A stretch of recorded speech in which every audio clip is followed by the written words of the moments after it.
guys, what is up? This is McAllister's podcast. I'm your host, as always, Cole McAllister. Back at it today with another super solo episode. I know initially I had said that I wasn't going to do many of these. I was just going to stick to guest episodes. But, you know, I've been having a hard time figuring that out. We had a producer situation, hasn't really been going as well as I would like. So I'm kind of dialing it down a little bit. Thought I would kind of go back to this format of just kind of rambling, doing my own thing, etc., whatever you want to call it. And, you know, because I feel like, you know, I've talked a little bit about it on other podcast, Unhinged Uncensored, every Tuesday at 2 p.m. And, you know, me and my co-hosts have definitely talked about plenty of things that have been going on with Trump and, like, you know, this new government that we're seeing, this new federal government that we're seeing, right, take place over the last couple weeks.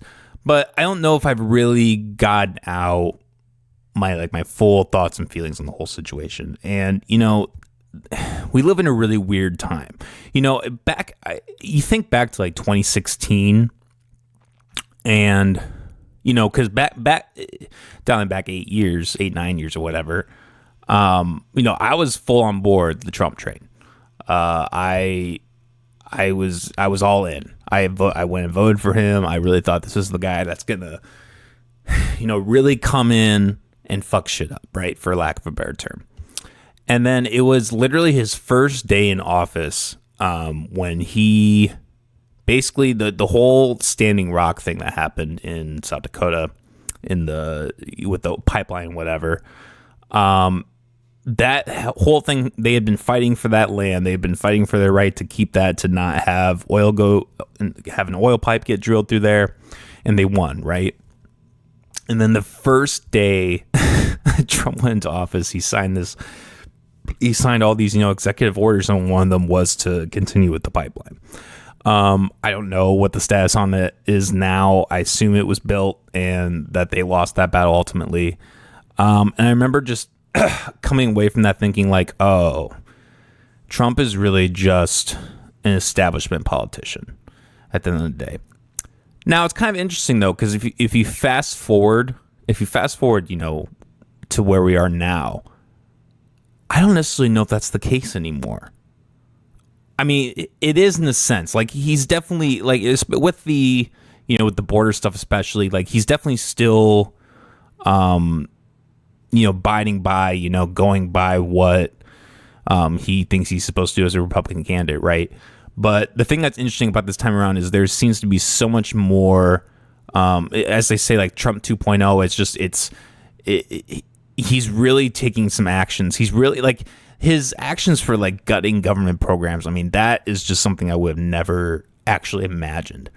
You know, freeing Ross Ulbricht, I would have never imagined that would have happened in Trump 1.0, right?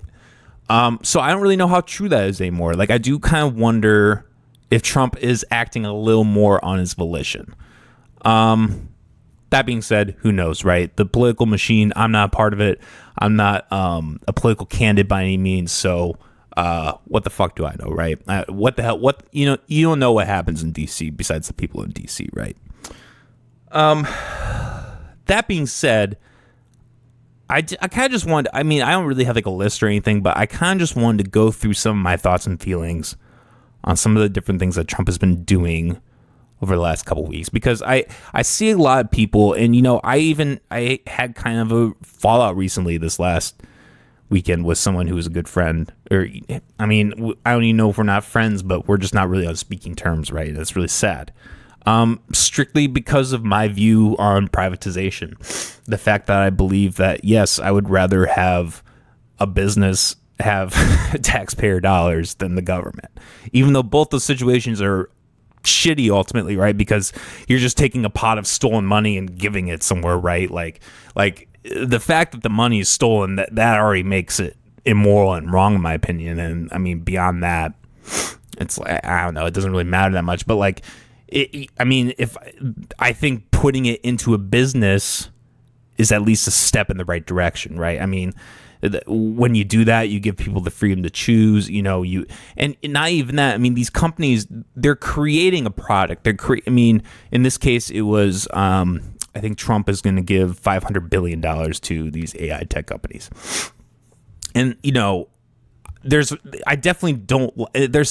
sense that I don't like that, because you're kind of like, that's the whole idea of corporations, right? Is that the whole reason that they are up above mom and pop shops is because they have the government in their pocket. And this is kind of the same thing. However, I do think that, like I said, I would rather have that go in their pocket than just be put back into this government hole, this endless black hole that just never, that just sucks in money, sucks in money, and doesn't really help. Like, it helps the bare minimum, right? And I don't care who you are. I don't care if you're the poorest chap on the block or if you're the richest motherfucker in the world. Everybody wants a quality product. Everybody wants the best quality product that they can get. And the business venture is always gonna proponent that.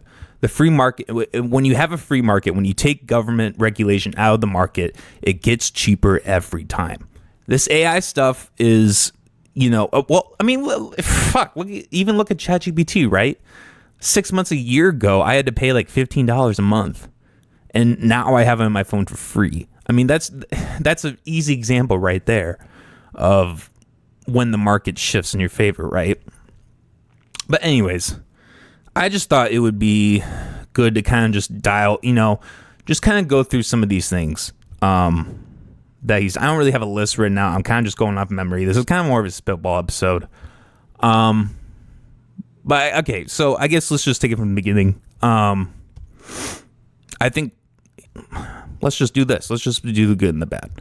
Some of the good things and the bad things that I think have happened in this Trump presidency so far.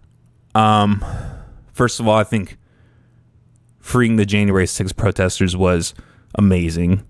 I think it was about 1,500 people or something like that. I could be wrong. But a large number of people who were released for a nonviolent crime, literally trespassing on stolen property. I mean, on property that was funded by stolen money, taxes. I don't think somebody should be locked up in a federal holding facility for that.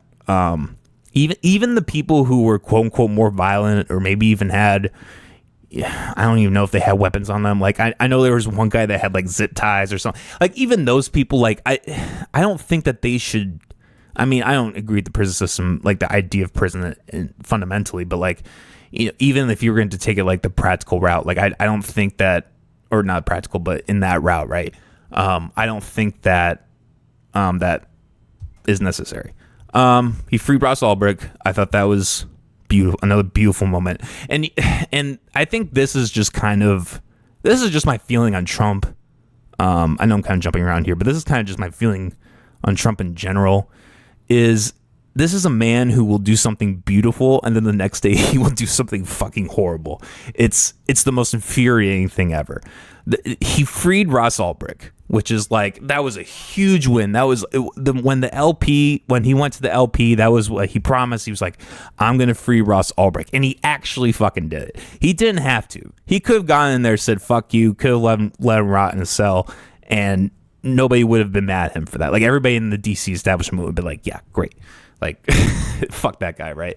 But, this was a man who, simply created a website for quote unquote black market operations, right? Mostly drugs. And as people who have been watching me a long time probably know, I'm an advocate of full drug legalization. I don't think there's any moral justification for locking somebody up in a cage for dealing, selling, or especially using substances, no matter what their legal status is. I don't think that's right. So the whole idea that this man was even locked up in the first place is just wrong. So the fact that Trump was able to do that was great. And, he had his letter when he addressed Ross Ulbricht, he really said some very powerful things about how scummy that government was, and like how shitty that whole process was done. And, it just really kind of, it was a signal, right? And signals only go so far, I feel like, in politics, but that was one that felt really good. And then the next fucking day, he's like floating around the idea of messing with natives' birthrights. native birthrights, which is just awful, right? Like the people who were here originally before, the Americans, the English even came over to this country. Those people are now their citizenship is going to be in question, right? And that's really nefarious for a lot of reasons. But, I think another thing that Trump has done that's very positive, and this is the one I'm going to get a lot of flack on, and this is one that I see people I know really upset about it, and I wish they weren't. And that's the cutting of all these federal programs. Including some of the DEI stuff, which I know triggers a lot of people. That he's cutting that. I don't even know exactly what the federal programs were he was cutting, but he was gutting. From what I understand, he's gutting a lot of programs. He's even playing with the idea of taking off income tax, which would be huge. Oh my God. Like if people had that much more money in their pocket, that would stimulate the economy. That would make people would be able to afford bread and eggs. You know what I mean? Like it would just make things so much better. Like it's so much better to go in that direction than the other direction, right? The whole safety net argument, the whole argument, we're like, hey, we're just all going to pitch in to save people. It's bullshit. It doesn't actually fucking help. It actually creates that system and makes it worse. In my opinion, like not even my opinion, you can look, right? Like it contributes to inflation. It's just not good, right? So the fact that he is reversing that and putting the money back into the pockets of the people, I fucking love that. And I think the thing to remember with this, and it's hard to kind of maneuver this, right? Because there are people who rely on those kind of things. Like they rely on federal grants, they rely on funding, federal funding, right? For their project, right? Like I have a homie who is running he does like the teaching stuff, right? Like he teaches kids. And I know he's been really upset because the federal funding has been cut for that. However, what I would implore to those people who are upset about this is that yes, this might be a little slip up, but I don't know, like, and this sounds shitty to say, but this is kind of the consequence when you buy into that system. When you buy, like, for decades and decades and decades, when you buy into the system of government that just continuously raises taxes, steals money from people to create this thing that you as an individual or a group benefit from, and then because that's built on a immoral standing, right? Like built upon stealing money, and then that gets taken away from you. You're clearly going to be upset. Like you're going to be upset no matter what, right? No matter whether it's right or wrong, because you depend on that. But I think what people need to realize is that these are the steps. These are the steps that go forward to create freedom, to create liberty, to create choice. And I think a lot of people, even though it's the right thing to do, don't want that. They want it to be easier. They just want it to kind of work out. They don't want to have to they want to rely on the system, right? And I know a lot of people like that. I know a lot of people, they have jobs, they rely on welfare, whatever, right? And that's going to be taken away from them. But here's the problem. Their anger is directed towards Donald Trump. And there's plenty of reasons to be angry at Donald Trump. I'm not saying he's a good guy. He's in fact not a good guy at all, especially with the border stuff. But this is something that people need to realize. When you buy into this system that is immoral, that is wrong, and it gets taken away from you, that just shows you that you should go on a different route. Privatize it. Charge people. And if people can't afford it, maybe give some charity. I think I was talking to Molly the other day, and I was like talking about this whole thing. And I was like, I'm not, when I say that I don't want government, that doesn't mean that I don't want anyone to have anything, right? Like I encourage charity. If someone's in need, give them something. I think that goes way further. That goes way further than the idea of government. And I think when you say something like privatize it, people just immediately, their brains flick off and they're like, oh, that's shitty. They assume it's going to Elon Musk. All the money's going to Elon Musk and nobody's going to have anything. And that's just not true. That's just not true. They're mom and pop businesses. There is an entire hierarchy order between Elon Musk and me, right? Like there's an entire structure of people who they're going to be willing to give money, because at the end of the day, it's simple for two reasons. Violence is expensive, i.e. like starving people and, creating a society where people don't like do well. It's expensive to do that, right? Like, and if you have a business and you need you need workers, B, you need customers. If you create this, if you're trying to be this evil, like the quote unquote, the evil businessman who is like trying to take everything, who's trying to, like, that's not going to work, because you're not going to have anybody to work for you at the end of the day. Like, you're going to fuck yourself. Like, all this money you have is literally going to be worthless if you don't have people to barter, trade, employ, sell. Like, if that doesn't happen, your business is not going to succeed. It maybe for a little bit, but it's just in the best interest of everyone. It's in the best interest of everyone to cooperate and work together every time. And almost everybody realizes it. Yes, there's always going to be the fucking moron who, what were we talking about on the Unhinged? How there's like 3 people with a grenade, and there's always going to be that one person who just blows up the grenade.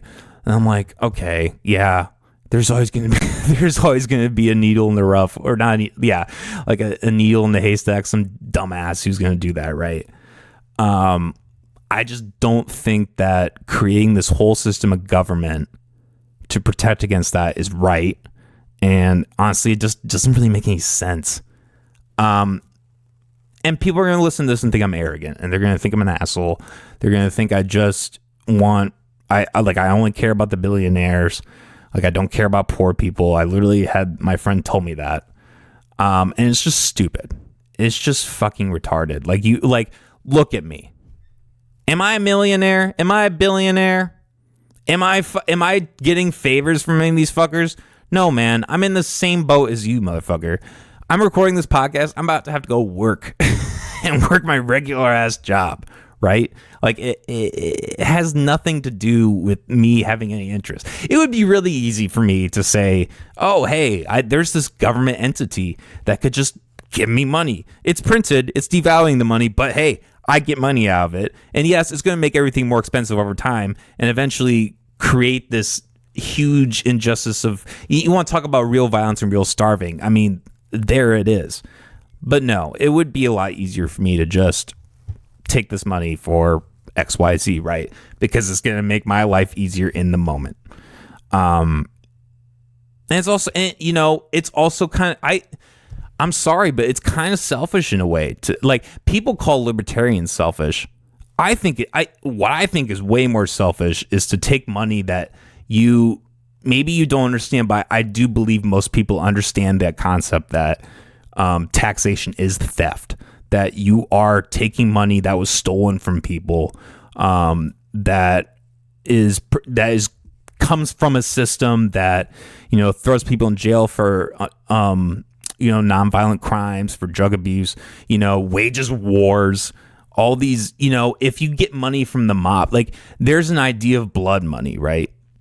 There's an idea that, like, if I'm rewatching The Sopranos, right? Like, if you have a mobster give you money, there are people who will not take that money because it's blood money, and government money is blood money, period, end of story. And if you take that for your personal growth,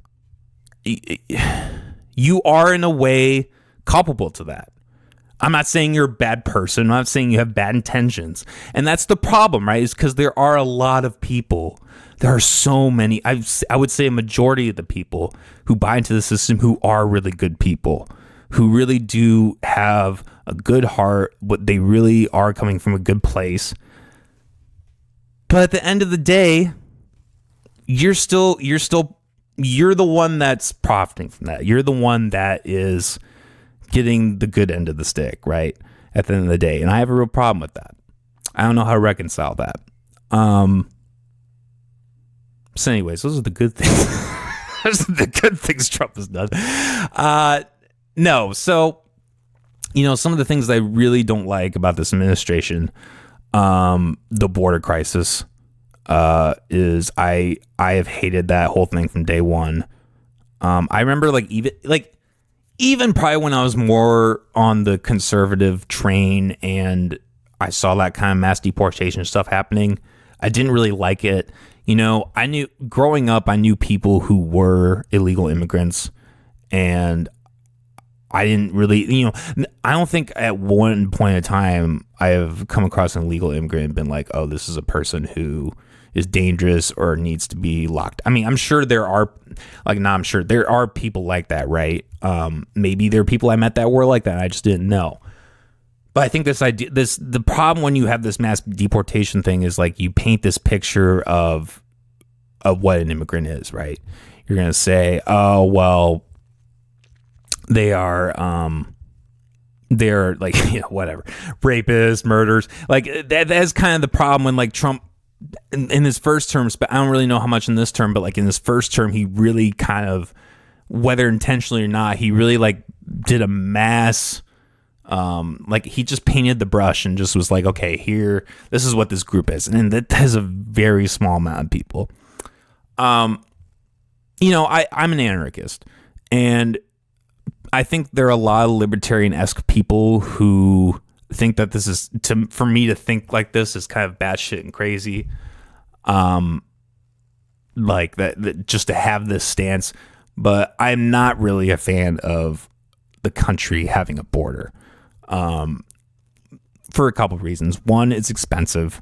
And it's just funded off this system we were just talking about, right? The system of theft. There's all these libertarian types, right, who will hound all day against the state, right? And then when something works in their favor, like a border, they'll be like, okay, well, yeah, we should have a border. But you're buying into the same system. And I'm not trying to like be like, what is it Dave Smith says, like a A+ libertarian. Like, I just think it's wrong. I think it's wrong to like collectively take people's money and do whatever with it, even if that's including building a border. What my thought is if you as an individual have private property, you should defend that to the best of your ability. And it doesn't matter if it's Joe from down the street or if it's, Jorge from Mexico, right? Like it doesn't matter who is coming. If somebody is coming on your property, they shouldn't come on your property, right? And if they're going to do that, then you have every means available to you to stop that, right? If that, including shooting them or whatever, right? And that sounds, I know people think that's extreme, but like, look, what are the cops going to do differently, right? This is always the stupid, like, people always like criticize me for that. It's like, what do the cops do? They do the exact same. I mean, what? Okay, fine. They arrest them and put them in a cage. I mean, I think you could make a really good argument that like sometimes death is better than prison, right? And like, you're essentially doing the same thing when you lock somebody up. Like you're taking away, like, yeah, they're technically still alive, but you're taking everything away from them that resembles life. It's like, I don't know. But I that is where I stand. That's where I stand on that issue. I think individuals should create borders. Now, like, if you want to have like a gated community type of thing, that's fine too. But like, everybody needs to be in agreement with it, right? Like, you can't just like if somebody like owns a house and you come in and you're like, hey, we're going to build a fence, and the guy doesn't want to build a fence.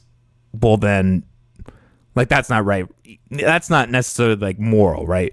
But if you like had a community and you're like, hey, we're gated, and somebody wanted to come join them, that's fine, because then you're kind of accepting all the terms and conditions upon entering that, right? And I just feel like the border situation on an individual level is just a more moral and a more efficient way. I mean, let's be real. I mean, I think just pouring all this money into ICE and all these deportation things, the photo ops that all these governments have been doing, like, right, like that costs money too. Small proportion, right? But like there's just, I just see, every time I see the border crisis, I just see all the dollars that are being spent. And this is kind of the weird thing about Trump too. The part that I can't really wrap my head around about him is like he's pulling back all these mandates, right? Like he's talking about cutting income tax, but then he's also doing this border thing, which is just, I don't even have the numbers in front of me and how much money it's costing. But it has to be astronomical, right? I mean, if you're going to increase the size of the force, which I assume he did, those are salaries, right? Those are salaries you have to pay. You also have to pay for materials, you have to pay for weapons, etc., right? And I mean, and look, I mean, I think when you're going to just target people just based on their, their legal status or their ethnicity, I don't think that's a very good metric. There could be Jorge from Mexico who is a stand-up dude, right? He makes money. He works really hard, makes money, goes to his local grocery store and his local stores. The money that he makes there, he puts that money into their businesses. That helps everybody, right? That helps products get cheaper. That helps that's a net positive for everyone, right? But then to just take that person out just because of their legal status, I mean, I think you could almost argue in a way that that's almost worsening the economy, right? Like you're taking away a potential person that could participate in that, right? And I just, this whole nationality thing is just bull. I just don't believe in the whole nationality thing. It's bullshit. I think if you should be able to live where you want to live, as long as you're not like taking anything by force, so as long as everything's, conditional and like, mutual, right? But I think this is something that is a problem. And it's really sad to see people who support the border stuff. I mean, I don't know. I can understand like conceptually the idea, like I just said, like having a private property with borders. Like, yeah, you wouldn't want to just have your yard with like no fence and like your door open, right? Like that's just stupid. Like I agree, but like that. But have it be on that individual. I think when you go too much further past that, when you start talking about states and you start talking about countries, it's just not right. Back to like the federal programming stuff, like the programs being cut, right? Like that whole system is just incorrect. It's immoral. I don't agree with it. And anything that is done of that, I am going to think is wrong automatically. Even if it is done in good faith, even if it does help somebody in the short term, I do not think, and this is where I think this is a lot of people who buy into the system will disagree with me on this, but I do not think the ends justify the means, ever. The means need to be done morally, or I don't give a fuck, okay? I don't give a fuck. I don't give a fuck who you are. I don't care what your sob story is. No. You don't get that. Let's see. What else has Trump done? Oh, yeah. He wants to do the border stuff. I can't really think of what else. The border stuff. I am writing this down. The birthright stuff, I already talked about it. Oh, yeah. He wants to. I heard he's trying to pass the anti-Semitism laws, which that's really fucking scary. I mean, that's like the third Red Scare right there. I just read this book called American Anarchy, which is basically about anarchism through the late 1800s, the 1920s, centering around like Emma Goldman and I think Andrew Berkman. I think I got his first name wrong. Alan Berkman, maybe. Two very prominent anarchists in that time. And just how they were how things were just taken away from them. Like, just, they're like, people were just thrown in cages for 5, 10, 20 years. I mean, their lives taken away from them, simply for identifying as an anarchist. I mean, not even like people who weren't even really participating in things, like people who were just like in the crowd watching. I mean, they would just get arrested en masse. And when you throw on these things like, oh, we're going to take out anti-Semitism, we're going to use these executive powers to, like, overthrow anti-Semitism, I find that to be very problematic. It completely infringes on the idea of free speech. If somebody wants to be anti-Semitic, and as long as they're not using violence towards that group of people, you should be able to do that. I don't think it's right. I don't think anybody should. I mean, besides like a non-comedic, or like besides like a comedic route where everybody's kind of making fun of each other, right? Like, I don't think there's any reason why you should discriminate against somebody for that. That being said, it like what is the quote? Like, the true test of freedom of speech is letting ideas that you don't like be said, because everyone wants their idea said, right? Like, everyone wants what they like to be put on social media or be a voice in the public, right? But it's when you're faced with things that you don't like that's the true test of whether you're truly a free speech advocate. And look, I would be willing to bet 65-70% of the country is not a true free speech advocate. I think that's just kind of the time we live in too. That's just kind of this age of social media we live in. One more thing I wanted to touch upon before we maybe wrap up. This whole thing with RFK Jr. I was trying to look up an article beforehand, but I don't know if it just got buried or if what I saw was fake. I don't know. But from what I understand, RFK Jr., who I think it's something with the National Health Institute or with FDA. I don't know. I'm a podcaster. I should know this, but I don't. But he is debating putting all these federal mandates on sugars, additives, sweeteners, color, like dyes or whatever. And this is yet another precedent that I find really disturbing. I'm not a fan. Like, I don't believe in the idea that we need a government to tell us what is okay to eat, not to eat, what is good to put in our bodies and not good to put in our bodies. Again, I think that is an individual choice that people should make themselves. I don't think that someone like RFK or Trump should be able to come in and say, hey, we're going to do this. When I was a kid, I remember back when Barack Obama was still president. And I was a cross-country kid. And Michelle Obama had this, or maybe Michael Obama, had this thing that she did where she tried to make the school meals quote unquote healthier. Basically, I think it just like kind of limited the types of like they tried to make it more healthy, basically, right? And I remember it just having the complete opposite effect, like on everyone. Like, everyone was constantly bitching about the meals. They were like, and not even like because they were spoiled. Like, I mean, like, I was an athlete, right? Like, people were athletes that like they were going to school and relying on the school to provide that meal, even though you had to pay for it, to provide that meal. And then you would go to practice or even like a meet or whatever right before or right after. And that meal had like a direct impact on how you performed. And even the coaches and everybody, they were just talking about how they didn't like it. And I remember like feeling like the meals weren't like, they just weren't good quality. They didn't give us the sustenance we needed. You would try to go up and get seconds and they wouldn't let you get seconds because of this policy.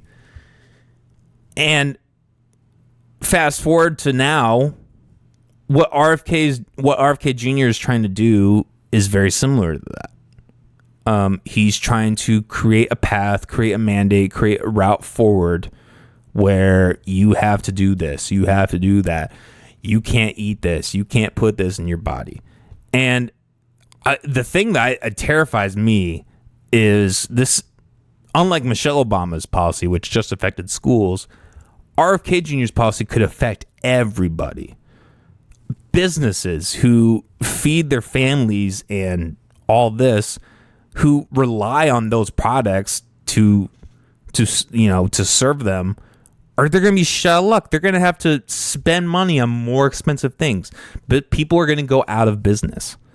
The only people who are going to be able to keep up with this kind of stuff are the corporations, who are, although I side with corporation over government, ultimately at the end of the day, they're both bad, right? Well, I mean, I don't even know if I would say that. I honestly view it as all the same, really. I don't view a corporation as really a company. I view them more as technically, but they're really almost more of like a branch of the government, right? It's almost like the Federal Reserve, right? Like they're technically a private company, but you're really not. But anyway, this is just a terrifying precedent, I find, coming out of RFK Jr. The fact that he is willing to just forego, this is the environmental guy, right? And I remember even back when RFK was running, I remember being really skeptical. Even before his stance on Israel really came out, I remember being really skeptical about the fact that, this is an environmentalist. Like, this is someone who is willing to take authoritarian action to do as, he thinks is what he thinks is justified, right? Without realizing that whole system just creates makes the problem bigger. So that's just, I don't know. This whole, I guess, the whole thing with Trump at the end of and we'll wrap this up because I'm already at about the hour. But I just hit record on there, didn't I? Shit. Well, good thing it's recording. Fuck. I don't know how the quality will be in this episode. Shit, my bad, guys. But I guess wrapping this up, ultimately at the end of the day, Trump is kind of a mixed bag, and I don't know how I feel about it. I there's some good and there's some bad, and I guess we'll see. We'll see if the good outweighs the bad. I don't know. Nobody. That's the thing. Nobody really knows what's going to happen. We live in unprecedented times, for better and worse. I think I think this has been true every time Trump has been president. Whether you hate him or love him, I think everybody should hope for a good outcome. I think to look at Trump and look at the situation in Trump and hope that he crashes and burns is just stupid. That's just stupid. Because look, as much as I was just ranting about how much I hate, the federal government and authoritarianism and all that, steps in the right direction are positive. Reagan, right? Going back to Reagan, horrible in the war of drugs. I mean, he is a big part of why it's such a big problem today. But he played a huge role in the ending of the Soviet Union. So I guess what my point is it's in terms of presidents, it's not always a bad guy and a good guy, right? These aren't always going to be just a good and a bad guy. Personally, I think Biden was a bad guy. I rack my brain. I really rack my brain because I think people always try to be devil, you should play devil's advocate a little bit, right? And be okay, what good did Biden do? Or what good did Bill Clinton, or whatever, right? I think however you feel about those presidents, you should be able to find something good.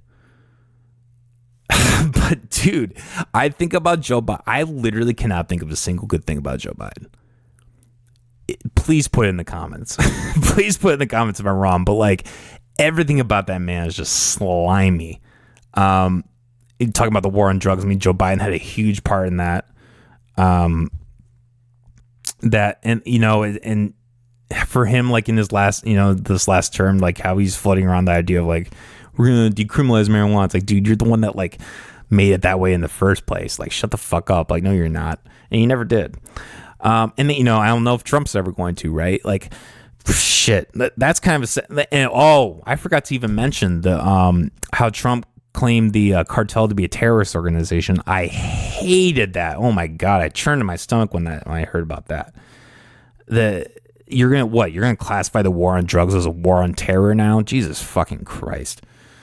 Give me a break. Hey, maybe if it wasn't illegal in the first place, we wouldn't have this cartel in the first place, right? People would just be able to, if you want heroin, you could go to Bob's Grocery and get heroin instead of having to go through the deadly cartel that if you fuck them over, they'll cut your head off and, blow up your body. Whatever the fuck they do, right? Watch Sicario.